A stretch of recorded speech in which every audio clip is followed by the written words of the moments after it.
ಜಗದೀಶ್ ಶರ್ಮಾ.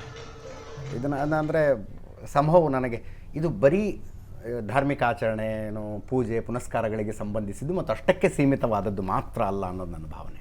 ಖಂಡಿತವಾಗಿಯೂ ಅಷ್ಟಕ್ಕೆ ಸೀಮಿತವಾದದ್ದಲ್ಲ. ಅಷ್ಟಕ್ಕೆ ಸೀಮಿತವಾದ ದೇವಸ್ಥಾನ ಆಗಿದ್ದರೆ ಬೆಂಗಳೂರಲ್ಲಿ ಸಂಭ್ರಮ ಇರ್ತಾ ಇರಲಿಲ್ಲ, ನಾವಿಲ್ಲಿ ಕುಳಿತು ಮಾತಾಡ್ತಾನೆ ಇರಲಿಲ್ಲ. ಇಡೀ ಭಾರತ ಯಾಕೆ ಸ್ಪಂದಿಸ್ತಾ ಇದೆ ಅಂತ ಅಂದರೆ, ಭಾರತದಲ್ಲಿ ರಾಮನ ದೇವಸ್ಥಾನಕ್ಕೆ ಏನೂ ಕೊರತೆ ಇಲ್ಲ. ಪ್ರಾಯಶಃ ನಾವು ಲೆಕ್ಕ ಹಾಕಿದರೆ ರಾಮನ ದೇವಸ್ಥಾನವೇ ಹೆಚ್ಚಿರ್ಬೋದು ಎಲ್ಲ ಕಡೆಯಲ್ಲಿ. ಹಳ್ಳಿಯಲ್ಲಿ ರಾಮ ಮಂದಿರಗಳಿವೆ, ಪೂಜೆಗೆ ಸಮಸ್ಯೆ ಇಲ್ಲ, ಮನೇಲೂ ಇದೆ, ದೇವಸ್ಥಾನವೇ ಬೇಕಾಗಿಯೂ ಇಲ್ಲ ಪೂಜೆಗೆ. ಇನ್ನೂ ಮುಂದೆ ಹೋದರೆ ಹೃದಯದಲ್ಲಿ ಪೂಜೆ ಮಾಡ್ಕೊ ಅಂತ ಹೇಳಿದ ಅಧ್ಯಾತ್ಮದ ಪರಂಪರೆ ನಮ್ಮದು ಮೂರ್ತಿಯೇ ಬೇಕು ಅಂತಲೂ ಇಲ್ಲ ಅನ್ನೋ ಮಾತು ಇರುವಂಥದ್ದು. ಹಾಗಾಗಿ ರಾಮ ಮಂದಿರ ಕಟ್ತಾ ಇರೋದು, ರಾಮ ಮಂದಿರ ನಿರ್ಮಾಣ ಆಗ್ತಾ ಇರೋದು ಇಡೀ ಭಾರತೀಯನ ಮಿಡಿತ ತುಡಿತ ಅದು ಬೇರೆದೆ. ಆ ಬೇರೆದೇ ಇಲ್ಲಿ ಕೆಲಸ ಮಾಡ್ತಾ ಇರೋದಕ್ಕೇ ಕನ್ಯಾಕುಮಾರಿವರೆಗೂ ಈ ಸ್ಪಂದ ಇದೆ ಅಂತ. ನಾನು ರಾಮನೇ ಯಾಕೆ ಅಂತ ಯೋಚನೆ ಮಾಡ್ತಿದ್ದೆ. ರಾಮನಂಥ ಯೂನಿಫೈಯಿಂಗ್ ಫ್ಯಾಕ್ಟರ್ ಸದ್ಯಕ್ಕಂತೂ ಭಾರತದಲ್ಲಿಲ್ಲ, ನಮ್ಮ ಸಂಸ್ಕೃತಿಯಲ್ಲಿಲ್ಲ. ಒಂದು ಯೂನಿಫೈಯಿಂಗ್ ಫ್ಯಾಕ್ಟರ್, ಎಲ್ರಿಗೂ ಕನೆಕ್ಟ್ ಆಗ್ತಾನೆ ರಾಮ. ನಿಜ, ಅದು ಎಷ್ಟು ಚೆನ್ನಾಗಿದೆ ಆ ರಾಮ ಕನೆಕ್ಟ್ ಆಗೋದು ಅಂದರೆ, ಈಗ ರಾಜರುಗಳ ದೊಡ್ಡ ಪರಂಪರೆ ಇದೆ ನಮ್ಮಲ್ಲಿ. 16 ರಾಜರು ಅಂತ ಪುರಾಣಗಳಲ್ಲೇ ಪ್ರಸಿದ್ಧಿ. ಆದರೆ ಇವತ್ತಿಗೂ ರಾಜ್ಯ ಯಾರಿದ್ದು ಅಂತ ಕೇಳಿದರೆ ಅದು ರಾಮರಾಜ್ಯ ಅಂತ ಮಾತ್ರ ಅಂತ. ಅದು ಹರಿಶ್ಚಂದ್ರನ ರಾಜ್ಯ, ಅದು ದುಷ್ಯಂತನ ರಾಜ್ಯ, ಅದು ಯಯಾತಿ ರಾಜ್ಯ, ಅದು ಯುಧಿಷ್ಠಿರನ ರಾಜ್ಯ ಅಂತ ಮಾತೇ ಇಲ್ಲ ಅಂತ. ಅಂದರೆ ಅವನು ಹುಟ್ಟಿದ ಕಾಲದ ಹಿಂದಕ್ಕೂ ಅವನು ಹುಟ್ಟಿದ ಕಾಲದ ಮುಂದಕ್ಕೂ ಒಂದು ಸ್ಟ್ಯಾಂಡರ್ಡ್ ಅನ್ನುವ ಆಳ್ವಿಕೆ ಇದು ಅಂತ ಸಿದ್ಧಪಡಿಸಿದವನು ಅವನು. ಅದಕ್ಕೇನೆ ಈ ಪ್ರಭು ಅನ್ನುವ ಶಬ್ದವನ್ನು ಬಹಳ ವ್ಯಾಪಕವಾಗಿ ನಾವು ಬಳಕೆ ಮಾಡ್ಕೊಂಬಂದಿದ್ದು ರಾಮನಿಗೆ ಅಂತ. ಉಳಿದ ದೇವರನ್ನು ಪ್ರಭು ಅಂತ ಭಾವಿಸೋದಿದೆ, ಹೆಸರಿನೊಂದಿಗೆ ಪ್ರಭು ಶ್ರೀರಾಮಚಂದ್ರ ಅನ್ನೋ ಮಾತೇ ಬಂತಲ್ಲ, ಆಳಬೇಕು ಅಂದರೆ ಹೀಗೆ ಆಳಬೇಕು ಅಂತ ತೋರಿಸೋದ ಅಂತ.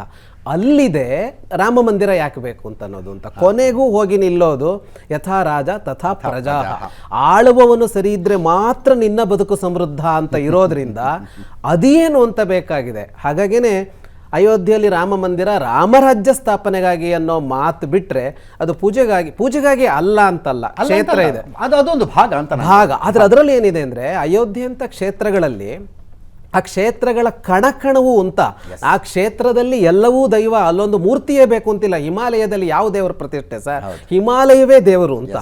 ಹಾಗೆ ಅಯೋಧ್ಯೆಯನ್ನ ಕ್ಷೇತ್ರಕ್ಕೆ ದೈವತ್ವ ಇದೆ. ಆಮೇಲೆ ಈ ಭೂಮಿ ಹೆಂಗೆ ಅಂದ್ರೆ ಕಂಕರ ಶಂಕರ. ಹೌದೌದು, ಖಂಡಿತ. ಕಂಕರ್ ಅಂದ್ರೆ ಕಲ್ಲು, ಹಿಂದಿಲ್ಲಿ ಕಂಕರ ಶಂಕರ ಅಂದ್ರೆ ಕಲ್ಲು ಶಂಕರ. ಹೌದು. ಹಾಗಿರುವಾಗ ಅಯೋಧ್ಯೆಯಲ್ಲಿ ರಾಮನ ಮೂರ್ತಿಯೇ ಬೇಕಾಗಿಲ್ಲ. ಅದು ಬೇಕಾಗಿರೋದು ಯಾವುದಕ್ಕೆ ಅಂದರೆ, ಅದು ಏನೋ ಒಂದು ಹೇಳ್ತಾ ಇದೆಯಲ್ಲ ಅದಕ್ಕೆ. ನೀವು ಹೇಳಿದ್ರಿ ಅಂದರೆ ರಾಜ ಪ್ರಭು ಯಾರು ಅಂದ್ರೆ ರಾಮ ಬರ್ತಾನೆ ಅಂತ. ಬರೀ ರಾಜ ಅಲ್ಲ, ನೀವು ಮೌಲ್ಯಗಳನ್ನು ಹೇಳಿದಂಥ ವಿಷಯದಲ್ಲಿ ಎಂಥ ಮಗ ಬೇಕು ಅಂದರೆ ರಾಮನಂಥ ಮಗ ಇರಬೇಕು ಅಂತ. ಹೌದು. ಅಪ್ಪ ಹೆಂಗಿರ್ಬೇಕು ರಾಮನಂಗಿರ್ಬೇಕು, ಗಂಡ ಹೆಂಗಿರ್ಬೇಕು ರಾಮನಂಗಿರ್ಬೇಕು, ಅಣ್ಣ ಹೆಂಗಿರ್ಬೇಕು ರಾಮನಂಗಿರ್ಬೇಕು, ಗೆಳೆಯ ಹೆಂಗಿರ್ಬೇಕು. ನನಗನ್ಸುತ್ತೆ ಶತ್ರು ಹೆಂಗಿರ್ಬೇಕು ಅಂದ್ರೆ ರಾಮನಂಥ ಶತ್ರುನೇ ಇದ್ರೆ ಅಂತ ಶತ್ರು. ಸರ್ ಖಂಡಿತವಾಗಿ ನೀವು ಹೇಳಿದ್ದು ತುಂಬ ಚೆನ್ನಾಗಿ ಹೇಳಿದ್ರಿ. ರಾವಣ ಸತ್ತಾಗ ವಿಭೀಷಣನಿಗೆ ಅಂತ್ಯ ಸಂಸ್ಕಾರ ಮಾಡಬೇಕು ಅಂತ ಫೀಲ್. ಹೌದು. ಆದರೆ ರಾಮ ಏನು ಹೇಳ್ತಾನೋ ಅಂತ ಭಯ. ಅವನು ಹೆದರ್ಕೊಂಡೇ ಕೇಳ್ತಾನೆ, ಅಂತ್ಯ ಸಂಸ್ಕಾರ ಮಾಡಲ ಅಂದರೆ ಆ ಜೀವಕ್ಕೆ ಒಳಿತಾಗಬೇಕು, ಅಂತ್ಯ ಸಂಸ್ಕಾರ ಮಾಡಲೇಬೇಕು ಅಂತ ಹೇಳಿದವನು. ಅಂದರೆ ಶತ್ರು ಅನ್ನುವ ಭಾವ ಇದೆಯಲ್ಲ ರಾಮನೊಳಗೆ ಇದ್ದಿದ್ದೇ ಬೇರೆ ಪರಿಕಲ್ಪನೆ. ನಾವು ವೈರಿ ಅಂತ ನೋಡೋದೇ ಬೇರೆ ಅಂತ. ಶತ್ರುವಿಗೂ ಮಂಗಲವನ್ನ ಆಕಾಂಕ್ಷಿಸುವ ಶತ್ರು. ಹಾಗಾಗಿ ನೀವು ಹೇಳಿದಾಗೆ ಶತ್ರು ಇದ್ರೆ ರಾಮನಂತ ಶತ್ರು ಇದ್ರ ಅಂಥದ್ದಿರ್ಬೇಕು. ಅಂದ್ರೆ ಯಾರೋ ನಮಗೆ ಏಟು ಕೊಟ್ಟರು ಎಂಥ ಪವಿತ್ರವಾದ ಏಟು ಬಿತ್ತಪ್ಪ ಅಂತ ಅನ್ನಿಸ್ಬೋದು. ಹೌದು. ಕೆ.ವಿ. ಸುಪ್ರಭಾ, ಗಾಯಕಿ ಕೆ.ವಿ. ಸುಪ್ರಭಾ ಅವರು ನಮ್ಮ ಜೊತೆ ನೇರ ಸಂಪರ್ಕದಲ್ಲಿದ್ದಾರೆ. ಮೇಡಮ್ ನಮಸ್ತೆ. ನಮಸ್ಕಾರ. ಸುವರ್ಣ ನ್ಯೂಸ್ ಚಾನೆಲ್ ವೀಕ್ಷಕರಿಗೆಲ್ಲ ನಮಸ್ಕಾರ. ನೀವು ಇನ್ನಷ್ಟು ಬೇಕೆನ್ನ ಹೃದಯಕ್ಕೆ ರಾಮ ಅದರ ಭಾವವನ್ನು ಎಷ್ಟು ಚಂದ ಪ್ರತಿಫಲನ ಮಾಡಿಬಿಟ್ರಿ ಅಂದ್ರೆ ವ್ಯಾಮಂ ಶ್ರೀರಾಮಂ ಭೂಯೋ ಭೂಯೋ ನಮಾಮ್ಯಹಂ.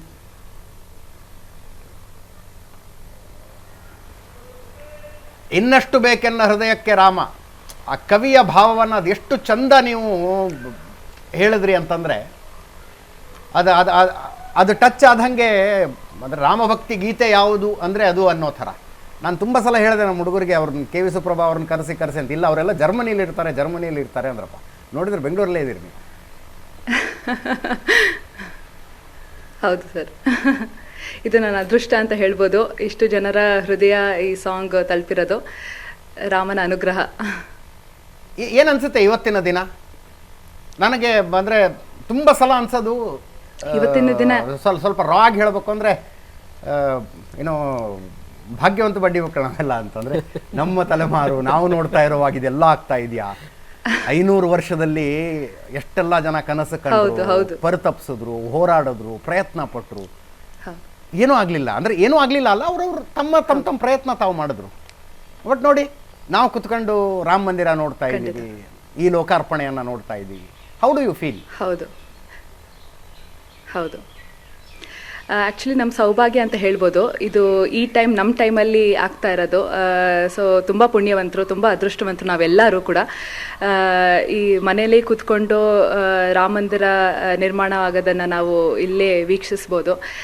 ಸೊ ಸಿಕ್ಕಾಪಟ್ಟೆ ಪುಣ್ಯ ಮಾಡಿದ್ದೀವಿ ಅಂತ ಹೇಳ್ಬೋದು. ಅದರಲ್ಲೂ ಇವಾಗ ನಮ್ಮ ಹಾಡು, ಕನ್ನಡ ಹಾಡು, ಅದರಲ್ಲೂ ನಾ ಹಾಡಿರೋದು ಇನ್ನೆಷ್ಟು ಬೇಕೆನ್ನ ಸೆಲೆಕ್ಟ್ ಆಗಿರೋದಂತೂ ಇನ್ನೂ ಅಂದರೆ ಆ ಖುಷಿಗೆ ನಾನು ಅದನ್ನು ವ್ಯಕ್ತಪಡಿಸ್ಕೊಳ್ಳೋಕ್ಕೆ ವರ್ಡ್ಸೇ ಇಲ್ಲ ಅಂತ ಅನ್ಬೋದು. ಭಾಷೆಯನ್ನು ಮೀರ್ತಾ ಹಾಡು, ಕನ್ನಡದ ಬೌಂಡ್ರಿಯನ್ನು ಮೀರಿ ಎಲ್ಲರೂ ಖಂಡಿತ. ಹೆಣ್ಮಕ್ಳ ಏಜ್ ಕೇಳಬಾರ್ದು, ಅದಕ್ಕೆ ನಾನು ನಿಮ್ಮ ಡೇಟ್ ಆಫ್ ಬರ್ತ್ ಕೇಳ್ತಾ ಇದ್ದೀನಿ. ಯಾವ ಇಸ್ವಿ ನೀವು ಹುಟ್ಟಿದ್ದು?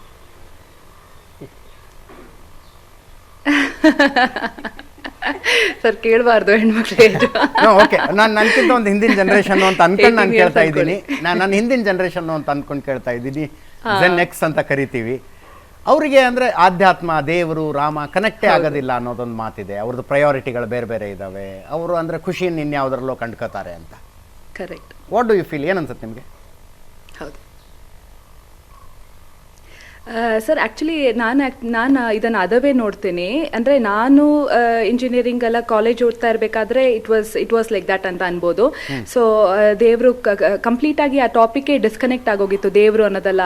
ಬಟ್ ಈಗಿನ ಕಾಲದಲ್ಲಿ ನಾನು ಟಿಕ್ಟಾಕು, ಇನ್ಸ್ಟಾಗ್ರಾಮು ಮತ್ತು ಯೂಟ್ಯೂಬ್ ರೀಲ್ಸ್ ಎಲ್ಲ ನೋಡಿದಾಗ ಬಹಳಷ್ಟು ಜನ ಯಂಗ್ಸ್ಟರ್ಸು ಬರೀ ದೇವ್ರ ಹಾಡು, ಭಕ್ತಿಗೀತೆ ಮತ್ತು ಡಿವೋಷ್ನಲ್ ಸಾಂಗ್ಸು ಹಾಡೋಕ್ಕೆ ಮಾಡ್ತಾ ಇದ್ದಾರೆ. ಮತ್ತು ಅದೇ ನಮ್ಮ ಹಿಂದುತ್ವ ಎಲ್ಲ ತುಂಬ ಜಾಸ್ತಿ ಇದು ಅಂದರೆ ಅದನ್ನು ಅಕ್ಸೆಪ್ಟ್ ಮಾಡ್ಕೊತಾ ಇದ್ದಾರೆ, ಅಡಾಪ್ಟ್ ಮಾಡ್ಕೊತಾ ಇದ್ದಾರೆ.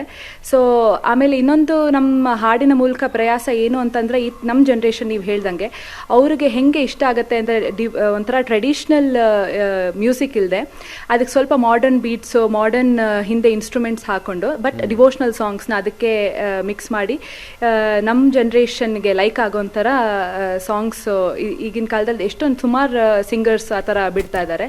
ಸೊ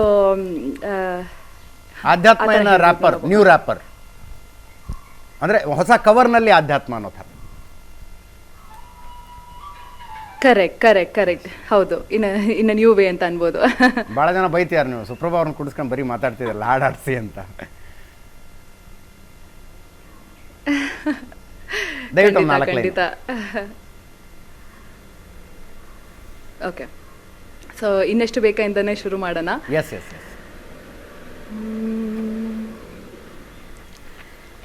ಇನ್ನಷ್ಟು ಬೇಕೆನ್ನ ಹೃದಯಕ್ಕೆ ರಾಮ, ನಿನ್ನಷ್ಟು ನೆಮ್ಮದಿಯು ಎಲ್ಲಿಹುದು ರಾಮ. ಇನ್ನಷ್ಟು ಬೇಕೆನ್ನ ಹೃದಯಕ್ಕೆ ರಾಮ, ನಿನ್ನಷ್ಟು ನೆಮ್ಮದಿಯು ಎಲ್ಲಿಹುದು ರಾಮ. ರಾಮ ರಾಮ ರಾಮ ರಾಮ.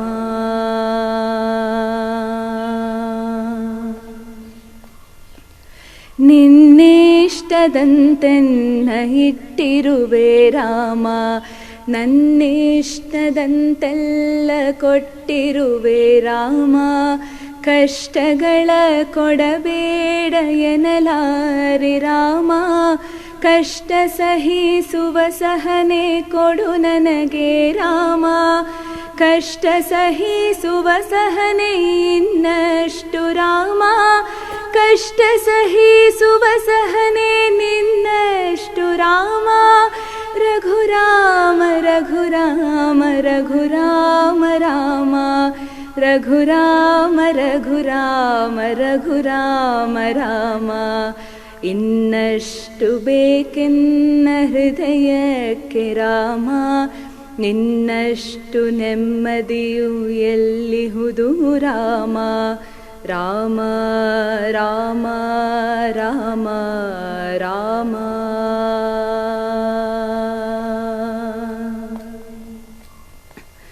ಕೌಶಲ್ಯೆಯಾಗುವೆನು ಮಡಿಲಲಿರು ರಾಮ, ವೈದೇಹಿಯಾಗುವೆನು ಒಡನಾಡು ರಾಮ, ಪಾದುಕೆಯ ತಲೆಯಲಿಡು ಭರತನಾಗುವೆ ರಾಮ, ಸಹವಾಸ ಕೊಡು ನನಗೆ ಸೌಮೇತ್ರಿ ರಾಮ, ಸುಗ್ರೀವನಾಗುವೆನು ಸ್ನೇಹ ಕೊಡು ರಾಮ, ಹನುಮನಾಗುವೆ ನಿನ್ನ ಸೇವೆ ಕೊಡು ರಾಮ, ಹನುಮನಾಗುವೆ ನಿನ್ನ ಸೇವೆ ಕೊಡು ರಾಮ, ಶಬರಿಯಾಗುವೆ ನಿನ್ನ ಭಾವ ಕೊಡು ರಾಮ, ರಘುರಾಮ ರಘುರಾಮ ರಘುರಾಮ ರಾಮ, ಇನ್ನಷ್ಟು ಬೇಕೆನ್ನ ಹೃದಯಕ್ಕೆ ರಾಮ, ನಿನ್ನಷ್ಟು ನೆಮ್ಮದಿಯು ಎಲ್ಲಿಹುದು ರಾಮ, ರಾಮ ರಾಮ ರಾಮ ರಾಮ.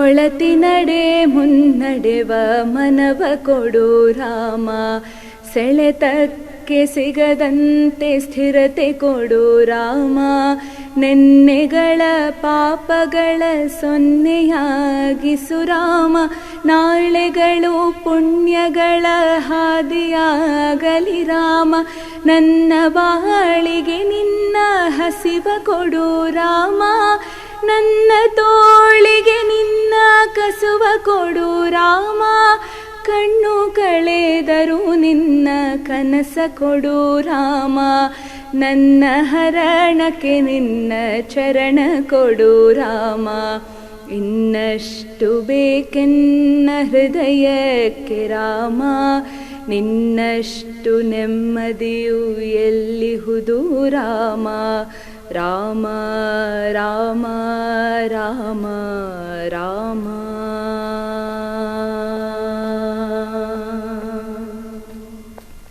ಋಥ ನೀನೆ ಋತು ನೀನೆ ಶ್ರುತಿ ನೀನೆ ರಾಮ, ಗತಿ ನೀನೆ ಮತಿ ನೀನೆ ದ್ಯುತಿ ನೀನೆ ರಾಮ, ಆರಂಭ ಅಸ್ತಿತ್ವ ಅಂತ್ಯ ನೀ ರಾಮ, ಪೂರ್ಣನೀ ಪ್ರಕಟನೀ ಆನಂದ ರಾಮ, ಹರನೀನೆ ಹರಿನೀನೆ ಬ್ರಹ್ಮನೀ ರಾಮ, ಹರನೀನೆ ಹರಿನೀನೆ ಬ್ರಹ್ಮನೀ ರಾಮ, ಗುರಿ ನೀನೆ ಗುರು ನೀನೆ ಅರಿವು ನೀ ರಾಮ, ಗುರಿ ನೀನೆ ಗುರು ನೀನೆ ಅರಿವು ನೀ ರಾಮ, ರಘುರಾಮ ರಘುರಾಮ ರಘುರಾಮ ರಾಮ, ರಘುರಾಮ ನಗರಾಮ ಜಗರಾಮ ರಾಮ, ಇನ್ನಷ್ಟು ಬೇಕೆನ್ನ ಹೃದಯಕ್ಕೆ ರಾಮ,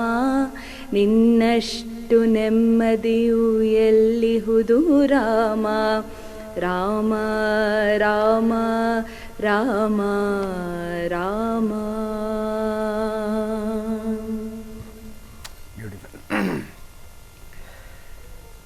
ದೇವ್ರ ಮುಂದೆ ನಿಂತ್ಕೊಂಡು ಸೈಟ್ ಕೊಡು, ಕಾರ್ ಕೊಡು, ನೌಕರಿ ಕೊಡು, ಅಧಿಕಾರ ಕೊಡು, ಎಲೆಕ್ಷನಲ್ಲಿ ಟಿಕೆಟ್ ಕೊಡು ಅಂತ ಕೇಳೋದಕ್ಕಿಂತ ಕಷ್ಟ ಸಹಿಸುವ ಸಹನೆ ಕೊಡು ನನಗೆ ರಾಮ, ಕಷ್ಟ ಸಹಿಸುವ ಸಹನೆ ಇನ್ನಷ್ಟು ರಾಮ, ಕಷ್ಟ ಸಹಿಸುವ ಸಹನೆ ನಿನ್ನಷ್ಟು ರಾಮ. ಲೀಲಾ ಮೇಡಮ್, ರಾಮನ ಹತ್ರ ಇದನ್ನೇ ಕೇಳಬಹುದು.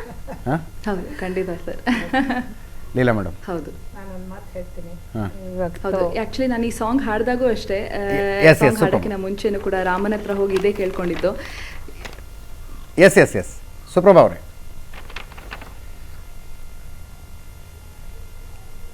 ಸುಪ್ರಭಾ ಅವರು ಒಂದೇ ನಿಮಿಷ ಬರ್ತೀನಿ, ನಾನು ತಮ್ಮ ಹತ್ರ ಬರ್ತೀನಿ, ಒಂದೇ ನಿಮಿಷ. S Leela madam. ಅಜಿತ್ ಅವರೇ, ನೀವು ಈಗ ತಾನೇ ಯೋಗಿ ಆದಿತ್ಯನಾಥರು ಬಂದಾಗ ಜನ ಹೇಗೆ ಅವರನ್ನು ಸ್ವೀಕರಿಸ್ತಾ ಇದ್ರು, ಅವರಿಗೆ ಕೈ ಎತ್ತಿ ಮುಗಿತಾ ಇದ್ದರು ಸಾಧು ಸಂತರು ಅಂತ ತೋರಿಸಿದ್ರಿ ನೀವು, ನಾವೆಲ್ಲ ನೋಡಿದ್ವಿ. ನನಗನ್ಸುತ್ತೆ ಬರೀ ರಾಮ ಭಜನೆ ಮಾಡೋದ್ರಿಂದ ರಾಮ ರಾಜ್ಯವನ್ನು ತರೋದಕ್ಕಾಗೋದಿಲ್ಲ. ಆರ್ತಾನಾಂ ಆರ್ತಿಹಂತಾರಂ ಭೀತಾನಾಂ ಭಯನಾಶನಂ ದ್ವಿಷತಾಂ ಕಾಲದಂಡಂ ತಂ ರಾಮಚಂದ್ರಂ ನಮಾಮ್ಯಹಂ.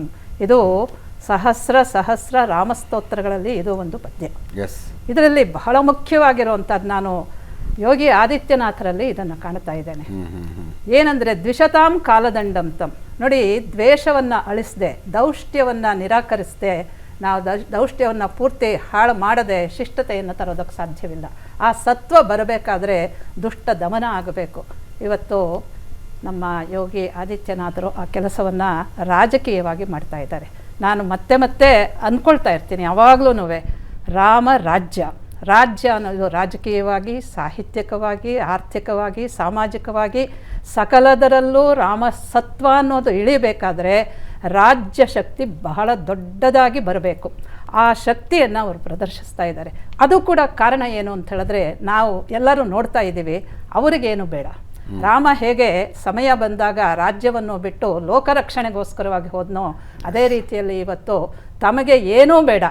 ಯೋಗಿ ಆಗಲಿ ಮೋದಿ ಆಗಲಿ ಅವರು ಸ್ವಾರ್ಥಕ್ಕಾಗಿ ಮಾಡ್ತಾ ಇಲ್ಲ. ಈ ಸ್ವಾರ್ಥದ ಸಂಪೂರ್ಣ ರಾಹಿತ್ಯ ಅನ್ನೋದು ಏನಿದೆ ಅದು ರಾಮರಾಜ್ಯದ ಮೂಲ ಸತ್ವ ಅನ್ನೋದನ್ನು ಇವರಿಬ್ಬರು ಎತ್ತು ತೋರಿಸ್ತಾ ಇದ್ದಾರೆ. ಆದ್ದರಿಂದ ಇಂಥ ಒಂದು ಈ ಸಮಯ ನಾವು ಅವರು ಆಗಲೇ ಹೇಳಿದ್ರು ನಾವು ನೋಡ್ತೀವ ಅಂತ ಅಂದ್ಕೊಂಡಿದ್ವಿ. ನಿಜವಾಗ್ಲೂ ನನಗೆ ತುಂಬ ಸರ್ತಿ ಈ ಹೋರಾಟವನ್ನು ನೆನಪಿಸ್ಕೊಂಡ್ರೆ ಕಣ್ಣಲ್ಲಿ ನೀರು ಬರುತ್ತೆ. ಯಾರೋ ಮಾಡಿದಂತಹ ಒಂದು ತ್ಯಾಗ, ಬಲಿದಾನ, ಅರ್ಪಣೆ, ಪ್ರಾಣಾರ್ಪಣೆ, ಸಮರ್ಪಣೆಯ ಸಂಪೂರ್ಣ ಫಲವನ್ನು ಇವತ್ತು ನಾವು ಅನುಭವಿಸ್ತಾ ಇದ್ದೇವೆ. ಇಂಥದ್ದಕ್ಕೆ ಎಷ್ಟು ಜನ ಎಷ್ಟು ಕಷ್ಟಪಟ್ಟಿದ್ದಾರೆ, ಎಂಥ ಒಂದು ಹೇಳಲಾಗದೇ ಇರುವಂತಹ ಅಪಾಯಗಳನ್ನು ಎದುರಿಸಿದ್ದಾರೆ. ನೆನ್ನೆ ಯಾರೋ ಹೇಳ್ತಾ ಇದ್ರು, ಇದನ್ನು 90ರಲ್ಲಿ ಹೋಗ್ತಾ ಇದ್ದಾಗ ಎಲ್ಲ ತಲೆ ಬಗ್ಗಿಸ್ಕೊಂಡು ಹೋಗಬೇಕು ಅಂತ ಇನ್ಸ್ಟ್ರಕ್ಷನ್ ಇತ್ತಂತೆ. ಅದರಲ್ಲಿ ಯಾರೋ ಒಬ್ಬರು ಜೈ ಶ್ರೀರಾಮ್ ಅಂತ ಒಬ್ಬರು ಸಾಧುಗಳು ಸ್ವಲ್ಪ ಮಾಡಿ ಮನೆಯಿಂದ ಕೂಗದ್ರಂತೆ. ಆವಾಗ ಇವರು ಯಾರೋ ಕಣ್ಣು ಎತ್ತಿದ್ರು. ಆ ಎತ್ತಿದ ತಕ್ಷಣ ಅಲ್ಲಿಗೆ ಗುಂಡು ಬಿದ್ದಿತ್ತಂತೆ. ಆ ಸಾಧುಗಳು ಹಾಗೆ ದಬ ದಬ ಅಂತ ಹೊಡೆದೋಳರಂತೆ. ಎಷ್ಟು ಜನ ಸಾಧು ಸಂತರು ಈ ಹೋರಾಟದಲ್ಲಿ ಭಾಗವಹಿಸಿದ್ದು, ಪ್ರಾಣಾರ್ಪಣೆ ಮಾಡಿದ್ದು, ಅದರ ಸತ್ಫಲವನ್ನು ಇವತ್ತು ನಾವು ಅನುಭವಿಸ್ತಾ. ಅದರಿಂದ ಮೊದಲನೇದಾಗಿ ನಾನು ಅವರಿಗೆ ನನ್ನ ಹೃತ್ಪೂರ್ವಕವಾದಂತಹ, ಕೃತಜ್ಞತಾಪೂರ್ವಕವಾದಂತಹ, ಭಾವಪೂರ್ಣವಾದಂತಹ ಶ್ರದ್ಧಾಂಜಲಿಯನ್ನು ಸಲ್ಲಿಸ್ತಾ ಇದ್ದೇನೆ. ಅಂಥ ಸಮರ್ಪಣಾ ಭಾವದಿಂದ, ಅಂಥ ಒಂದು ತ್ಯಾಗದಿಂದ ಇವತ್ತು ಯೋಗಿ ಅಂಥ ಪುಣ್ಯಾತ್ಮರು ಇವತ್ತು ಉತ್ತರ ಪ್ರದೇಶಕ್ಕೆ ಮುಖ್ಯಮಂತ್ರಿಯಾಗಿ ಬಂದು ಆ ರಾಮ ಸತ್ವವನ್ನು ರಾಜ್ಯದಲ್ಲೂ ಕೂಡ ಇಳಿಸ್ತಾ ಇದ್ದಾರೆ. ದ್ವಿಷತಾಂ ಕಾಲದಂಡ ಆಗಿದ್ದಾರೆ. ಅದು ನನಗೆ ಬಹಳ ಪ್ರಿಯವಾಗಿರುವಂಥದ್ದು. ನಮ್ಮ ಕಾಲದಲ್ಲಿ ಈ ಮಾತಿನ ಅರ್ಥವಂತಿಕೆಯನ್ನು ನಾವು ಗ್ರಹಿಸ್ತಾ ಇದ್ದೀವಲ್ಲ ಅಂತ ನಾನು ಧನ್ಯತೆಯನ್ನು ಅನುಭವಿಸ್ತಾ ಇದ್ದೇನೆ. ನಿಜ ಮಾತುಗಳನ್ನು ನಾವು ಕರೆಸಿರೋ ಪ್ಯಾನಲಿಸ್ಟ್ಗಳು ಹೇಳ್ಬೇಕಷ್ಟೇ. ನಾವು ಹೇಳಿದ್ರೆ ಬೈತಾರೆ ಜನ, ನೀವು ಪೊಲಿಟಿಕಲ್ ಸ್ಟೇಟ್ಮೆಂಟ್ ಕೊಡ್ತಿದ್ದೀರಿ, ಪತ್ರಕರ್ತರಾಗಿ ಮಾತಾಡ್ತೀರಿ ಅಂತ. ಯಾಕಂದರೆ 10 ದಿವಸ ನಾನು ಅಲ್ಲೇ ಇದ್ದೆ. ಸೊ ಡಿಸೆಂಬರ್ ಕೊನೆಯ ವಾರದಲ್ಲಿ ಒಂದು 5 ದಿವಸ, ಮೊನ್ನೆ ಒಂದು 5 ದಿವಸ ಜನರ ಅಭಿಪ್ರಾಯ ಕೇಳಿದಾಗ ಗೊತ್ತಾಗುತ್ತಲ್ಲ ಯಾರ್ಯಾರ ಬಗ್ಗೆ ಏನೇನು ಅಭಿಪ್ರಾಯ ಇಟ್ಕೊಂಡಿದ್ದಾರೆ ಅವರು ಅಂತ. ಇನ್ನೊಂದು ಸಲ ಸುಪ್ರಭಾ, ನಾನು ಪ್ರಸನ್ನಾಚಾರ್ಯ ಕಟ್ಟೆಯವ್ರ ಹತ್ರ ಒಂದು ಪ್ರಮುಖ ಪ್ರಶ್ನೆಗೆ ಉತ್ತರ ತಗೋಬೇಕಿದೆ. ಅದಕ್ಕಿಂತ ಮುಂಚೆ ಸುಪ್ರಭಾ ಅವರಿಂದ, ಮೇಡಮ್ ಜರ್ಮನಿಯಲ್ಲೇ ಇದ್ದೀರಿ ಅಂತ ಅನ್ಸುತ್ತೆ, ಬೋಯಿಂಗಲ್ಲೇನೋ ಕೆಲಸ ಮಾಡ್ತೀರಿ, ನಿಮ್ಮ ಸೋಷಿಯಲ್ ಮೀಡಿಯಾ ಪ್ರೊಫೈಲ್ ಹೇಳೋದು ಹೌದು ಸರ್. ಏನಿದೆ ಅಲ್ಲಿ ಆ ಕಡೆ ಎಲ್ಲ ಏನು ಭಾರತೀಯ ಸಂಸ್ಕೃತಿ, ಹಿಂದೂಗಳು ಏನು ಅಭಿಪ್ರಾಯ ಇಟ್ಕೊಂಡಿದ್ದಾರೆ ಅಲ್ಲಿ ಜನ? ಅಯ್ಯೋ ಸಿಕ್ಕಾಪಟ್ಟೆ ಅಲ್ಲಿ ಇದು ಇವಾಗ ಲಾಸ್ಟ್ ಸಂಡೇದಾನೆ ನಮ್ಮ ಹಸ್ಬೆಂಡು ಮತ್ತು ಎಲ್ಲರೂ ಸೇರಿ ರಾಮ ಮಂದಿರದಿಂದ ಅಕ್ಷತೆ ಅಲ್ಲಿ ತಲುಪಿದೆ. ಸೊ ಅಲ್ಲಿಗೆ ಒಂದು ಹಲೋ ಕೇಳಿಸ್ತಾ ಇದೆಯಾ? ಕೇಳಿಸ್ತಾ ಇದೆ, ಮಾತಾಡ್ತಾ ಹೋಗಿ ನೀವು. ಹಲೋ, ಹಾಂ, ಅಲ್ಲಿ ದೇವಸ್ಥಾನದಲ್ಲಿ ಎಲ್ಲ ಹಿಂದೂಗಳು ಸೇರಿ ಹೋಮ ಮಾಡಿ ಅಕ್ಷತೆ ಹಂಚಿ ಆಮೇಲೆ ಕಂಟಿನ್ಯೂಸ್ ಒಂದು 2 ಗಂಟೆ ಕಾಲ ರಾಮ ಭಜನೆ ಮಾಡಿದ್ರು ಹ್ಯಾಂಬರ್ಗಲ್ಲಿ. ಎಸ್, ಹೌದು. ಇನ್ನೊಂದು ಹಾಡಬೇಕು ತಮ್ಮಿಂದ, ಯಾವುದು?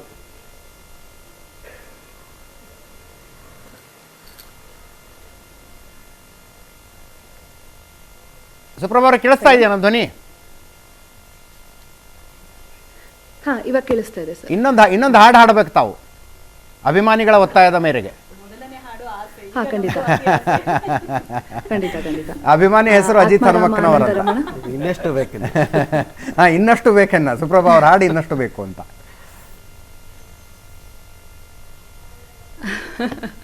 ಹಾ, ಖಂಡಿತ. ಆತ್ಮಾ ರಾಮಾನಂದ ರಮಣ, ಆತ್ಮಾ ರಾಮಾನಂದ ರಮಣ, ಅಚ್ಯುತ ಕೇಶವ ಹರಿನಾರಾಯಣ, ಅಚ್ಯುತ ಕೇಶವ ಹರಿನಾರಾಯಣ, ಆತ್ಮಾ ರಾಮಾನಂದ ರಮಣ, ಆತ್ಮಾ ರಾಮಾನಂದರಮಣ ಅಚ್ಯುತ ಕೇಶವ ಹರಿನಾರಾಯಣ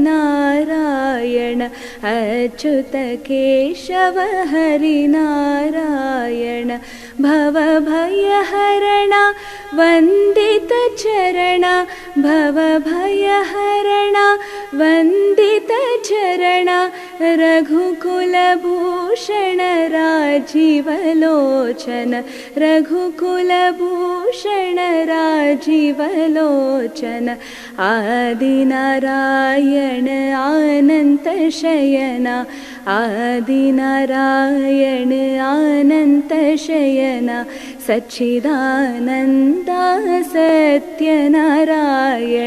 ಸಚ್ಚಿದಾನಂದ ಸತ್ಯನಾರಾಯಣ ಆತ್ಮಾ ರಾಮ ಆತ್ಮಾ ರಾಮ ಆತ್ಮಾ ರಾಮಾನಂದರಮಣ ಆತ್ಮಾ ರಾಮಾನಂದರಮಣ ಅಚ್ಯುತ ಕೇಶವ ಹರಿನಾರಾಯಣ ಅಚ್ಯುತ ಕೇಶವ ಹರಿನಾರಾಯಣ. ದೇವರು ದೇವರ ಸ್ತುತಿ ಅನ್ನೋ ಕಾನ್ಸೆಪ್ಟ್ ಇಲ್ಲದೆ ಹೋಗಿದ್ರೆ ನಮ್ಮ ದೇಶದಲ್ಲಿ ಸಂಗೀತನೇ ಬೆಳೀತಿರ್ಲಿಲ್ವೇನೋ ಅನ್ಸುತ್ತೆ. ಸಂಗೀತ ಬೆಳೀತಿರ್ಲಿಲ್ಲ, ನೃತ್ಯ ಬೆಳೀತಿರ್ಲಿಲ್ಲ, ಶಿಲ್ಪಕಲೆ ಬೆಳೀತಿರ್ಲಿಲ್ಲ. ಪ್ರತಿಮಾ ಮೂಲಕ ಪ್ರತಿಮೆಗಳ ಮೂಲಕ ಕಲೆ. ಎಸ್ ಎಸ್ ಪ್ರಸನ್ನಾಚಾರ್ಯ ಕಟ್ಟಿಯವರು ನನಗೆ ಅಂದರೆ ಯಾವುದೋ ಒಂದು ಹಿಂಗೆ ಪೂಜೆ ಮಾಡ್ಸಕ್ಕೆ ಹೋದಾಗ ದೇವಿಗೆ ಹಿಂಗೆಲ್ಲ ಅಲಂಕಾರ ಮಾಡಬೇಕು ಅಂದ್ರೆ ನಾನು ದೇವಿ ಇದನ್ನೆಲ್ಲ ಕೇಳ್ತಾರ ಅಂದೆ.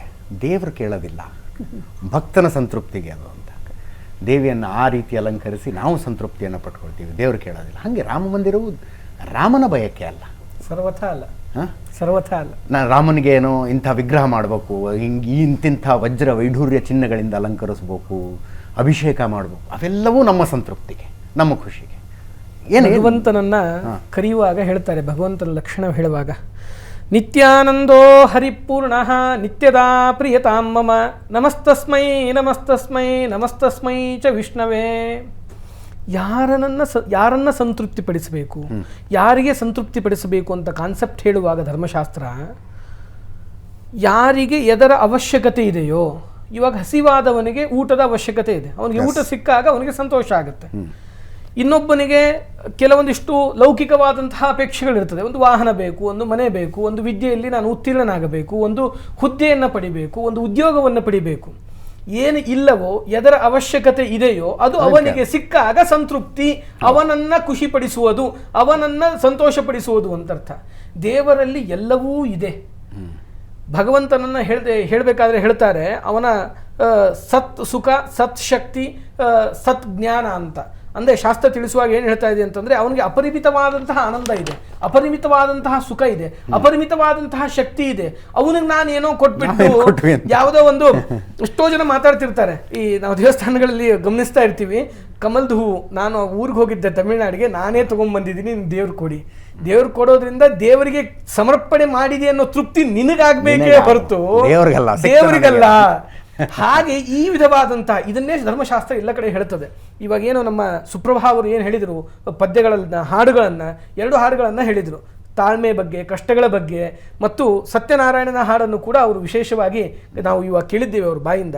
ಅಲ್ಲಿ ಎಲ್ಲ ಕಡೆ ಕೇಳುವಾಗ ಹೇಳ್ತಾರೆ, ಭಗವಂತನಿಗೆ ಏನು ನಾವು ಸಮರ್ಪಣೆ ಮಾಡಿ ತೃಪ್ತಿಪಡಿಸಲಿಕ್ಕಿಲ್ಲ, ನಮಗೆ ನಾವು ತೃಪ್ತಿ ಪಡುವುದಕ್ಕಾಗಿ ಭಗವಂತನಿಗೆ ನಾವು ಸಮರ್ಪಣೆಯನ್ನು ಮಾಡಬೇಕು ಅಂತ.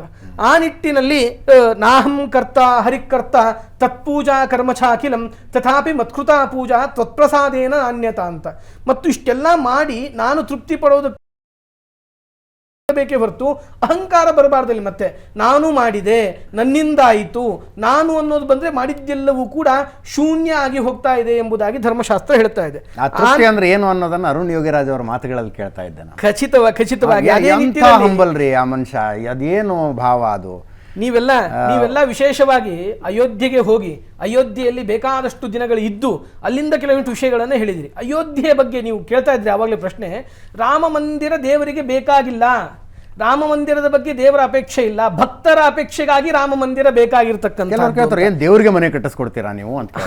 ಆ ನಿಟ್ಟಿನಲ್ಲಿ ಧರ್ಮಶಾಸ್ತ್ರ ಒಂದು ಮಾತನ್ನ ಹೇಳ್ತಾ ಇದೆ, 60 ವರ್ಷ ಸಹಸ್ರಾಣಿ ಕಾಶಿ ವಾಶೇಶು ಯತ್ಫಲಂ ತತ್ಫಲಂ ನಿಮಿಷಾರ್ಧೇನ ಕಲೌ ದಾಶರಥಿಂ ಪುರಿಂ ಅಂತ. ನೀವು ಅಲ್ಲಿ ಹೋಗಿ ರಾಮ ಮಂದಿರ ನಮಗ್ ಬೇಕು ಅಂತ ನಾವು ನಿರ್ಮಾಣ ಮಾಡ್ಕೊಳ್ತಿರೋದು ಭಕ್ತರೆಲ್ಲ ಹೊರತು, ಕಾಶಿಯಲ್ಲಿ 60 ವರ್ಷ ಇದ್ದಾಗ ಏನು ಪುಣ್ಯ ಬರಬೇಕೋ ಅಂತಹ ಪುಣ್ಯ ಅಯೋಧ್ಯೆಯಲ್ಲಿ ಅರ್ಧ ನಿಮಿಷ ಇದ್ರೆ ಕಾಶಿಯಲ್ಲಿ 60 ವರ್ಷ ಇದ್ದ ಪುಣ್ಯ ಬರ್ತಾ ಇದೆ. ಅಂದ್ರೆ ಅಯೋಧ್ಯೆ ರಾಮ ಮಂದಿರದಲ್ಲಿದ್ರೆ ಅಂತ ಧರ್ಮಶಾಸ್ತ್ರ ಹೇಳಿಲ್ಲ. ಅಯೋಧ್ಯೆ ಅಂತಕ್ಕಂತಹದ್ದೇ ರಾಮ ಅವತಾರ ಮಾಡಿದ ಜಾಗ, ರಾಮ ಜನಿಸಿದ ಜಾಗ ಅಂತ ನಾವು ನೀವು ಆಡು ಭಾಷೆಯಲ್ಲಿ ಕರಿತೇವೆ. ಅಂತಹ ಜನ್ಮಸ್ಥಳದಲ್ಲಿ ಅರ್ಧ ನಿಮಿಷ ಇದ್ರೆ ಇಷ್ಟು ಪುಣ್ಯ ಬರ್ತಾ ಇದೆ ಅಂತಂದ್ರೆ ನೀವೆಲ್ಲರೂ ಕೂಡ ಒಂದು ಸುವರ್ಣಮಯವಾದ ಸಂದರ್ಭ ಇದೆ, ಇಡೀ ವಿಶ್ವಕ್ಕೆ ಸುವರ್ಣಮಯವಾದ ಸಂದರ್ಭ. ಕಾರಣ ಏನು ಗೊತ್ತಾ, ಇಡೀ ವಿಶ್ವದ ರಾಜಧಾನಿಯೇ ಅಯೋಧ್ಯೆ ಮೊದಲಿಗೆ. ಯಾಕೆ ಅಂದರೆ ಧರ್ಮಶಾಸ್ತ್ರದಲ್ಲಿ ಹೇಳ್ತಾ ಇದೆ, ಸಂಕಲ್ಪ ಅಂತ ಏನನ್ನ ಮಾಡಿದರೂ ಕೂಡ ನಾವು ಪ್ರಾರಂಭದಲ್ಲಿ ಸಂಕಲ್ಪ ಅಂತ ಮಾಡ್ತೀವಿ. ಆ ಸಂಕಲ್ಪದ ಬಗ್ಗೆ ತುಂಬಾ ವಿಸ್ತೃತವಾಗಿದೆ, ನಾನು ಸಂಕ್ಷೇಪವಾಗಿ ಹೇಳ್ತೀನಿ. ಭರತ ವರ್ಷೆ, ಭರತ ಕಂಡೆ, ಜಂಬೂದ್ವೀಪೆ ಅಂತ ಹೇಳಿಬಿಟ್ಟು ನೋಡಿ, ಇಲ್ಲಿವರೆಗೂ ರಾಮ ಜನ್ಮಸ್ಥಾನ ಇತ್ತು ಅಲ್ಲಿ, ಆದರೆ ಮಂದಿರ ಇರಲಿಲ್ಲ, ಮೂರ್ತಿಯ ಪ್ರತಿಷ್ಠಾಪನೆ ಆಗಿರಲಿಲ್ಲ, ಇನ್ನೂ ಆಗಿಲ್ಲ, ಈಗ ಆಗುವುದಿದೆ, ಇನ್ನು ಕೆಲವು ಕ್ಷಣಗಳಲ್ಲಿ ಆಗುವುದಿದೆ. ಇಲ್ಲಿವರೆಗೂ ಮಂದಿರವು ಇಲ್ಲದಿದ್ದರೂ ಕೂಡ, ಮೂರ್ತಿಯ ಪ್ರತಿಷ್ಠಾಪನೆ ಆಗದಿದ್ದರೂ ಕೂಡ ನಾವೆಲ್ಲ ಹೇಳ್ತಾ ಇದ್ದಿದ್ದು ಸಂಕಲ್ಪದಲ್ಲಿ ಏನು ಗೊತ್ತಾ, ಶ್ರೀರಾಮ ಕ್ಷೇತ್ರ ಅಂತಾನೆ ಹೇಳ್ತಿದ್ವಿ ನಾವು. ಅಂದ್ರೆ ಈ ಸಪ್ತಮುಖಿ ಕ್ಷೇತ್ರಗಳಲ್ಲಿ ಅತ್ಯಂತ ಮೊದಲಿಗ ಕ್ಷೇತ್ರ ಬಂದುಬಿಟ್ಟು ಅದು ಅಯೋಧ್ಯೆ ಅಂತಕ್ಕಂಥದ್ದು. ಅದಲ್ಲದೇನೆ ನಮ್ಮ ಮನಸ್ಥಿತಿಗಳನ್ನು ನಾವು ಅರ್ಥ ಮಾಡಿಕೊಳ್ಬೇಕು. ಹೇಗಿರಬೇಕು ಅಂದರೆ ಆಯಾ ಕಾಲಘಟ್ಟದಲ್ಲಿ ಆಯಾ ನಾವು ಸಂವಿಧಾನ ಅಂತ ಬಾಯಿನಲ್ಲಿ ಮಾತನಾಡುವವರು ಬೇಕಾದಷ್ಟು ಜನ ಇದ್ದಾರೆ, ಆದರೆ ಅದನ್ನು ಅರ್ಥ ಮಾಡಿಕೊಳ್ಳೋರು ಯಾರೂ ಇಲ್ಲ. ನಾನು ಒಂದು ಅತ್ಯಂತ ಸಂತೋಷ ಕೊಡ್ತಕ್ಕಂಥ ವಿಷಯ ಏನಂತಂದರೆ, ಇಕ್ಬಾಲ್ ಅನ್ಸಾರಿ ಅವ್ರನ್ನ ತಾವೇ ಇಂಟರ್ವ್ಯೂ ಮಾಡ್ತೀರಿ, ಅವ್ರ ಬಾಯಿಂದ ರಾಮನ ಸೆಳೆತ, ರಾಮ ರಾಜ್ಯ ಆಗಿದೆ, ಆಗ್ತಾ ಇದೆ ಅನ್ನೋದಕ್ಕೆ ಪ್ರಪ್ರಥಮ ಉದಾಹರಣೆಯಿಂದ ಇಕ್ಬಾಲ್ ಅನ್ಸಾರಿ ಅವರಂತಾನೆ ಹೇಳಬೇಕು ನಾವು. ಯಾಕೆಂದ್ರೆ ನೀವೇ ಇಂಟರ್ವ್ಯೂ ತೆಗೆದುಕೊಂಡಾಗ ಸಾಕ್ಷಾತ್ತಾಗಿ ಅದನ್ನ ನೋಡಿ ಇಷ್ಟು ಖುಷಿ ಆಯಿತು. ರಾಮ ಪುರಾಣದಲ್ಲಿ ಹೇಳ್ತಿದ್ರಪ್ಪ, ನಾವೆಲ್ಲ ಓದಿದ್ದೀವಿ ಗುರುಕುಲಗಳಲ್ಲಿ, ಎಲ್ಲರನ್ನೂ ಆಕರ್ಷಣೆ ಮಾಡ್ತಾನೆ ರಾಮ ರಾಜ್ಯ ಆದರೆ ಹಾಗಾಗತ್ತೆ. ಸಾಕ್ಷಾತ್ ದಶರಥನನ್ನ ಕೈಕೇಯಿ ಕೇಳ್ತಾಳಂತೆ, ರಾಮನಿಗೆ ಪಟ್ಟಾಭಿಷೇಕ ಯಾಕೆ ಮಾಡ್ಬೇಕು ನೀನು? ಭರತ ಇದ್ದಾನೆ, ಶತ್ರುಘ್ನ ಇದ್ದಾನೆ, ಲಕ್ಷ್ಮಣ ಇದ್ದಾನೆ, ಇವರೆಲ್ಲ ಇರಬೇಕಾದ್ರೆ ನೀನು ರಾಮನಿಗೆ ಯಾಕೆ ಮಾಡಬೇಕು ಅಂದ್ರೆ, ರಾಮರಾಜ್ಯ ಆದರೆ ಏನೆಲ್ಲ ಆಗುತ್ತೆ ಅನ್ನೋದನ್ನ ಅವತ್ತಿನ ದಿವಸ ಸಂವಿಧಾನಕ್ಕೆ ಗೌರವವನ್ನು ಕೊಟ್ಟು ಆ ರಾಮನ ಆಕರ್ಷಣೆಯಿಂದ, ರಾಮನ ಬುದ್ಧಿಯ ಪ್ರೇರಣೆಯಿಂದ ಅವ್ರು ಹೇಳ್ತಕ್ಕಂಥದ್ದು, ಇಲ್ಲಿವರೆಗೂ ನಾನು ಕಕ್ಷಿದಾರನಾಗಿದ್ದೆ, ರಾಮ ಜನ್ಮ ಭೂಮಿಯ ವಿರುದ್ಧವಾಗಿ ಹಾಕಿದ್ದೆ, ಆದರೆ ಇವಾಗ ನಾನು ಅದನ್ನು ಒಪ್ತಾ ಇದ್ದೇನೆ. ನೀವು ಕೇಳಿದ್ರಿ ಬಹಳ ವಿಷಯಗಳನ್ನ, ಮೋದಿಗೆ ನೀವು ಹೂ ಹಾಕಿದ್ರಿ, ಹೌದು, ನಮ್ಮ ಊರಿಗೆ ಬಂದಂತಹ ಅತಿಥಿಯನ್ನು ನಾವು ಸ್ವಾಗತ ಮಾಡಬೇಕು, ಅದು ನಮ್ಮ ಕರ್ತವ್ಯ. ಆ ಥರ ಒಂದು ವಿಶೇಷವಾದಂತಹ ಅನುಕೂಲತೆಗಳು, ಪುನಃ ರಾಮರಾಜ್ಯ ನಿರ್ಮಾಣ ಆಗೋದು, ನಮ್ಮ ರಾಷ್ಟ್ರ ಸುಭದ್ರವಾಗೋದು ಈ ರಾಮ ಮಂದಿರದ. ನೀವು ಇಕ್ಬಾಲ್ ಅನ್ಸಾರಿ ಅವ್ರ ಜೊತೆಗೆ ಮಾತಾಡಿದ್ದೀರಾ, ಅಯೋಧ್ಯೆ ಜೊತೆಗೆ ಒಂದು ಅವಿನಾಭಾವ ಸಂಬಂಧ ಇದೆ. ಬಿಸ್ಮಿಲ್ಲಾ ಖಾನ್ರ ಕಾಶಿಯ ಜೊತೆಗಿನ ಸಂಬಂಧದ ಬಗ್ಗೆ ನಾವು ಓದ್ತಾ ಇದ್ವಿ. ಶಹನಾಯಿ ಮಾಂತ್ರಿಕ ಬಿಸ್ಮಿಲ್ಲಾ ಖಾನ್ ಅವ್ರನ್ನ ಅಮೇರಿಕಾದಿಂದ ಒಂದು ಕಂಪ್ನಿ, ಮ್ಯೂಸಿಕ್ ಕಂಪ್ನಿ ಆಫರ್ ಮಾಡ್ತಂತೆ, ನೀವು ಒಂದು ಅಮೇರಿಕಾದಲ್ಲಿ ಸೆಟ್ಲ್ ಆಗಿಬಿಡಿ, ನಿಮಗೆ ಇಂತಿಷ್ಟು $1 ಮಿಲಿಯನ್ ಕೊಡ್ತೀವಿ ನಿಮಗೆ ಅಂತ. ಅವ್ರು ಹೇಳಿದ್ರು, ನಾ ಬರ್ತೀನಿ, ಬಟ್ ಗಂಗೆ ಮತ್ತು ವಿಶ್ವನಾಥನ್ ತಗೊಂಬರೋಕ್ಕಾಗತ್ತಾ ನಿಮಗಲ್ಲಿ ಅಂತ ಕೇಳಿದ್ರಂತೆ. ಗಂಗೆ ಇದ್ದರೆ ನನ್ನ ಶಹನಾಯಿ, ವಿಶ್ವನಾಥ ಇದ್ದರೆ ನನ್ನ ಶಹನಾಯಿ, ನೀವು ಅಮೇರಿಕಾದಲ್ಲಿ ಎಲ್ಲಿಂದ ತಗೊಂಬರ್ತೀರಿ ಅದನ್ನು ಅಂತ. ಸುಪ್ರಭಾ ಅವರೇ, 10:15 ಆಗ್ತಾ ಇದೆ, ಎಲ್ಲ ಅಂದ್ಕೊಂಡಂಗಾದ್ರೆ ಇನ್ನು 25 ನಿಮಿಷಕ್ಕೆ ಪ್ರಧಾನಮಂತ್ರಿಗಳು ಬರ್ತಾರೆ. 500 ವರ್ಷಗಳ ಕಾಯುವಿಕೆ ಏನಿತ್ತಲ್ಲ ಅದು ಅಂತಿಮಗೊಳ್ತಾ ಇದೆ. ರಾಮ ಮತ್ತೆ ಬಂದ, ರಾಮ್ ಫಿರ್ ಲೌಟಾಯೆ. ಆ ರಾಮನಿಗಾಗಿ ಇನ್ನೊಂದು ಹಾಡಬೇಕು ತಮ್ಮಿಂದ.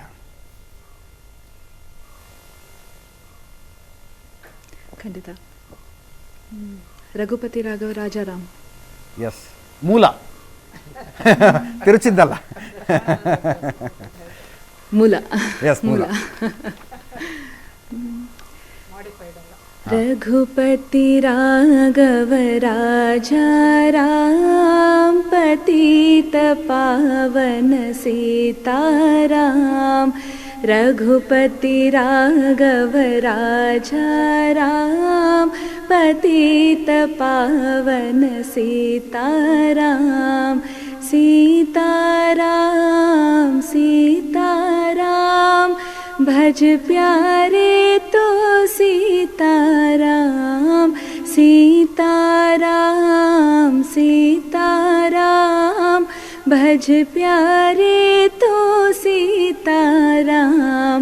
रघुपति राघव राजा राम, पतित पावन सीताराम रघुपति राघव राजा राम पतित पावन सीताराम मुख में तुलसी घट में राम जब बोलो तब सीताराम मुख में तुलसी घट में राम जब बोलो तब सीताराम कौशल्या का वाला राम जब बोलो तब सीताराम कौशल्या का वाला राम जब बोलो तब सीताराम रघुपति राघव राजा राम पतित पावन सीताराम रघुपति राघव राजा राम पतित पावन सीताराम. ಈಗ ಕೃಷ್ಣ ಅಂದರೆ ಆತನ ಬಾಲಲೀಲೆಗಳು, ತುಂಟಾಟಗಳು, ಆಟಗಳು, ಅದ್ರ ಬಗ್ಗೆ ಅನೇಕ ಹಾಡುಗಳು ಬರ್ತವೆ. ರಾಮನ ಬಾಲ್ಯ ಅಷ್ಟೊಂದು ಏನೋ ವಿವರಿಸಲ್ಪಟ್ಟಿಲ್ಲವೋ ಅಥವಾ ಅದರ ಬಗ್ಗೆ ಸಾಹಿತ್ಯ ಸೃಷ್ಟಿಯಾಗಿಲ್ಲವೋ ಯಾಕೆ ಅನ್ಸುತ್ತೆ ಸರ್? ವಾಲ್ಮೀಕಿಗಳು ಅವನ ಯಾಕಂದ್ರೆ ಬಾಲರಾಮನ ವಿಗ್ರಹ ಕೆತ್ತುವಾಗ ನಾನು ಇವ್ರು ಹೇಳ್ತಾ ಇದ್ರು, ಅರುಣ್ ಯೋಗಿರಾಜ್, ರೆಫರೆನ್ಸ್ ಇಲ್ಲ ನನಗೆ ಅಂತ. ರಾಮ ಬಾಲಕನಾಗಿದ್ದಾಗ ಹೆಂಗಿದ್ದ ಅಂದ್ರೆ ಕಣ್ಣು ಮುಚ್ಕೊಂಡ್ರೆ, ಈಗ ಕೃಷ್ಣ ಹೆಂಗಿದ್ದ ಅಂದ್ರೆ ನೂರಾರು ಚಿತ್ರಗಳ ಕಣ್ಮುಂದೆ ಬರ್ತವೆ, ರಾಮಂದು ಬರೋದಿಲ್ಲ ಅಂತ. ಯಾಕೆ ರಾಮನ ಬಾಲ್ಯ ಏನೋ ಇಂಟ್ರೆಸ್ಟಿಂಗ್ ಬಾಲ್ಯ ಆಗಿದೆ? ಹಂಗೇನಿರಲಿಲ್ಲ. ವಾಲ್ಮೀಕಿಗಳು ಅದರ ಕುರಿತು ಮಾತಾಡದೆ ಮುಂದೆ ಹೋಗಿಬಿಟ್ರು. ಅದರಿಂದಾಗಿ ಏನಾಯ್ತು ಅಂದ್ರೆ ಅದನ್ನ ಇಟ್ಕೊಂಡು ಮುಂದೆ ಯಾರು ಹೆಚ್ಚು ಕಲ್ಪಿಸೋದಕ್ಕೆ ಹೋಗ್ಲಿಲ್ಲ. ಆದ್ರೂ ಕೆಲವು ಕಲ್ಪನೆ ಕತೆ ಬಂತು. ಕಾಗೆ ಚಂದ್ರನ್ ತೋರಿಸಿ ಊಟ ಮಾಡಿಸಿದೊಂದು ಕತೆ ಅನ್ನೋದು ರಾಮನಿಗೆ ಬಹಳ ಪ್ರಸಿದ್ಧಿ ಇತ್ತು. ಪೂರ್ಣಚಂದ್ರ ಮುಖ ಅಂತೆಲ್ಲ ಒಂದ್ ಬಿಟ್ರೆ ಉಳಿದಂತೆ ಕವಿಗಳು ಹೆಚ್ಚು ಕಲ್ಪನೆ ಮಾಡೋದಕ್ಕೆ ಹೋಗ್ಲಿಲ್ಲ ಬಾಲ್ಯವನ್ನ. ಅಲ್ಲಿ ಏನಾಗಿದೆ ಗೊತ್ತಾ, ಅಲ್ಲೊಂದು ಈ ಬಾಲ್ಯ ಮಾತ್ರ ಅಂತಲ್ಲ, ರಾಮನು ವರ್ಣರಂಜಿತ ವ್ಯಕ್ತಿತ್ವನೇ, ಅವನನ್ನ ನವರಸ ನಾಯಕ ಅಂತ ಕರೀತಾರೆ. ಆದರೆ ನಮ್ಮ ಪ್ರಕಾರ ರಾಮ ಗಂಭೀರ. ಯಾಕೆಂದ್ರೆ ನಾವು ರಾಮನ ಬೇರೆ ಭಾಗಗಳನ್ನು ನೋಡಿ, ಅಂದರೆ ರಾಜಾರಾಮನನ್ನು ನೋಡ್ತಾ ಅದರ ಪರಮಾದರ್ಶದಲ್ಲಿ ನಾವು ಕಳೆದೋಗ್ಬಿಟ್ವಿ. ಅದರಿಂದಾಗಿ ಉಳಿದಂತೆ ರಾಮನ ಈ ಎಲ್ಲ ಅಂಶಗಳಿವೆಲ್ಲ ಅವು ಯಾವುದಕ್ಕೂ ಗಮನವೇ ಕೊಡಲಿಲ್ಲ. ಕೃಷ್ಣ ಹಾಗಲ್ಲ, ಕೃಷ್ಣನ ನವರಸ ನಾಯಕತ್ವದಲ್ಲಿ ಎಲ್ಲವೂ ಬಂದುಬಿಡ್ತು ಅವನಿಗೆ. ಹಾಗಾಗಿ ಬಾಲ್ಯ ಬಹಳ ವರ್ಣರಂಜಿತ. ಅದ್ರ ಜೊತೆಗೆ ನೀವು ಅಂದರೆ ಧಾರ್ಮಿಕ ಪಂಡಿತರು ಹಂಗೆ ಮಾಡಿದ್ರಿ, ಕೃಷ್ಣನನ್ನು ಪೂರ್ಣಾವತಾರ ಅಂತೀರಿ, ರಾಮನನ್ನು ಅಂಶಾವತಾರ ಅಂತೀರಿ, ನೀವು ಮಾಡಿಟ್ರಿ ಅದನ್ನ. ಈಗ ಕೂತ್ಕೊಂಡು ನಾವು ನವರಸ ಇತ್ತು ರಾಮನಲ್ಲಿ ಅಂದ್ರೆ ಹೆಂಗೆ ಅದು ಅಂಶ? ನಾವು ಹೇಳ್ತಾನೆ ಇರ್ತೀವಿ.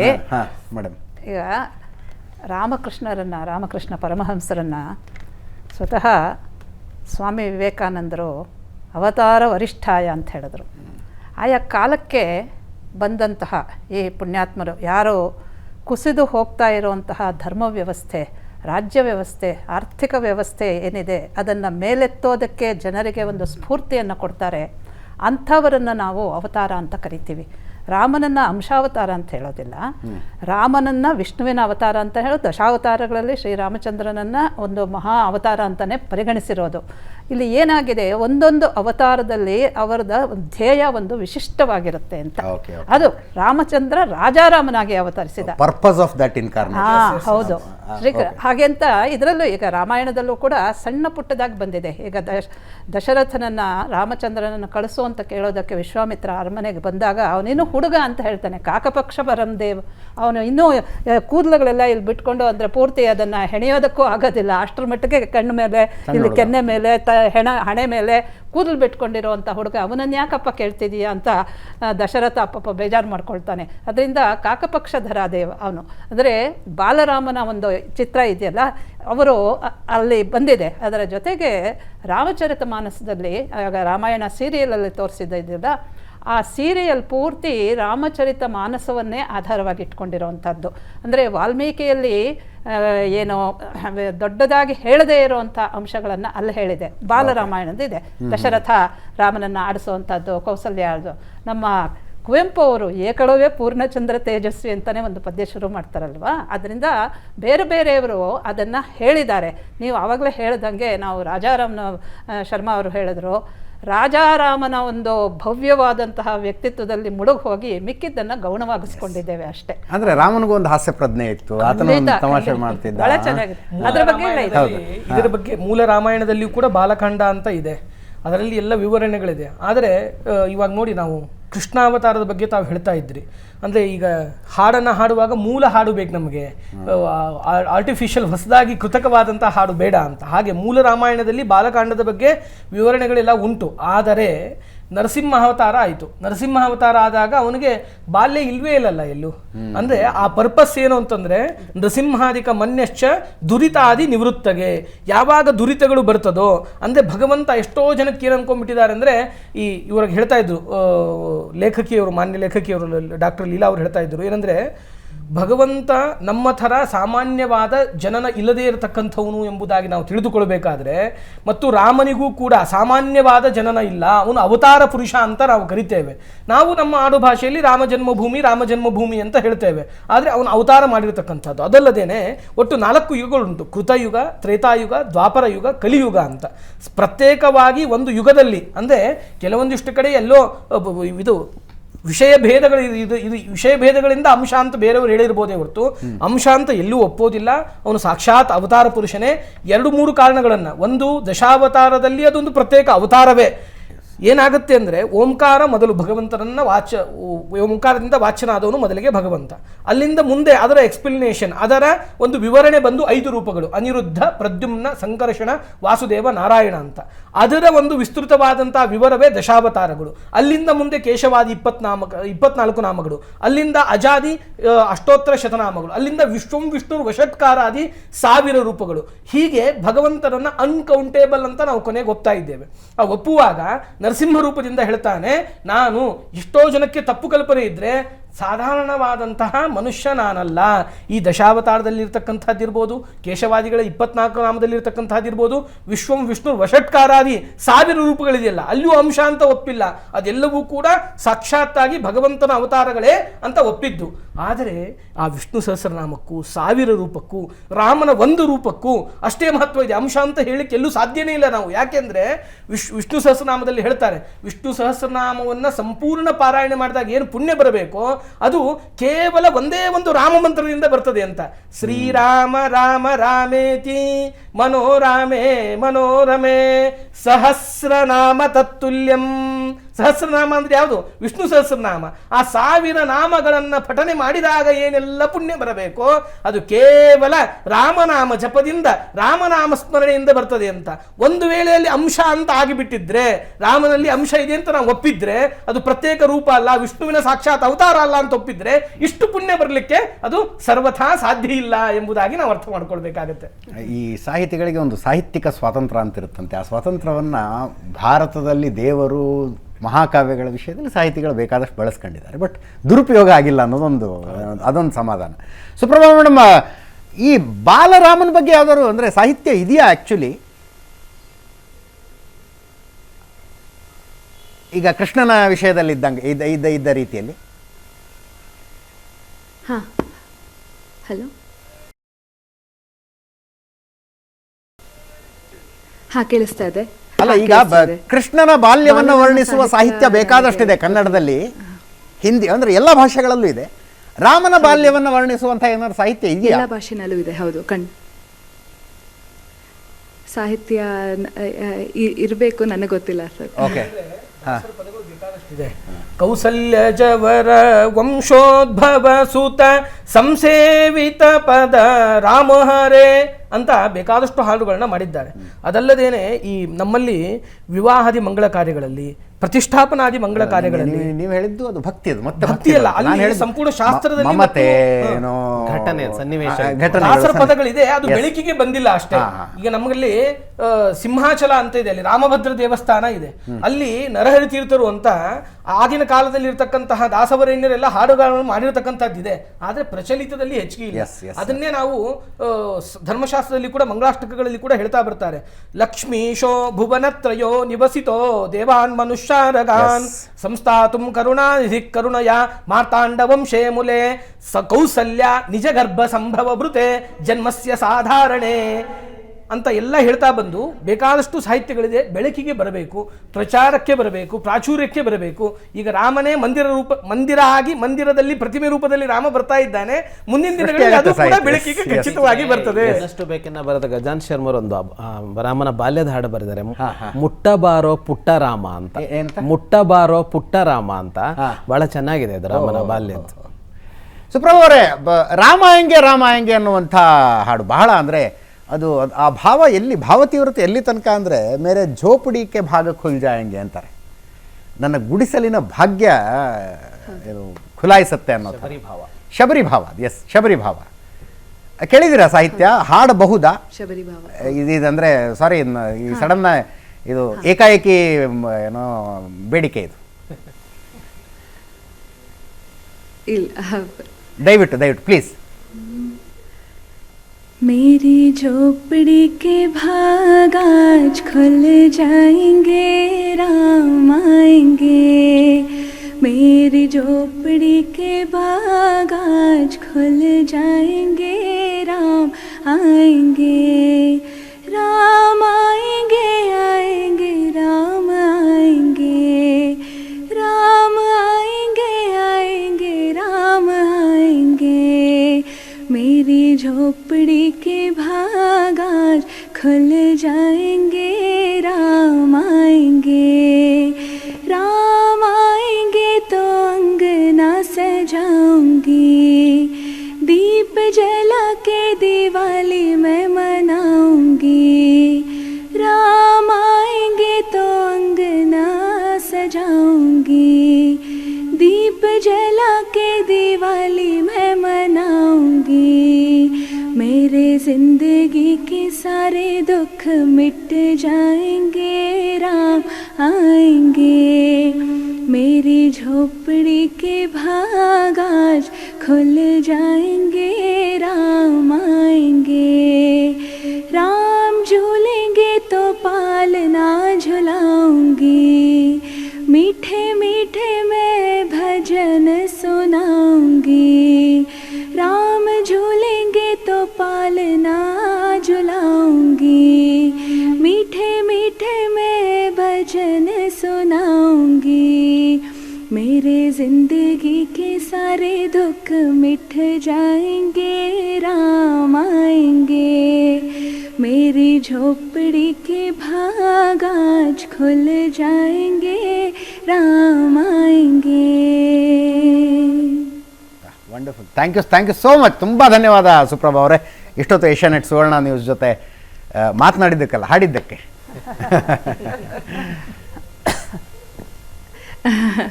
ಥ್ಯಾಂಕ್ ಯು ಸೋ ಮಚ್ ಈ ಅವಕಾಶ ನೀಡಿದ್ದಕ್ಕೆ. ಥ್ಯಾಂಕ್ ಯು ಧನ್ಯವಾದಗಳು. ಈ ರಾಮ ಅಂದರೆ ಏನು ಅನ್ನೋದನ್ನು ವಿವರಿಸೋದಕ್ಕೆ ವೊಕ್ಯಾಬ್ಯುಲರಿ ಕಡಿಮೆ ಆಗಿಬಿಡುತ್ತೆ, ಶಬ್ದಗಳು. ಅಂದರೆ ರಾಮ ಮತ್ತು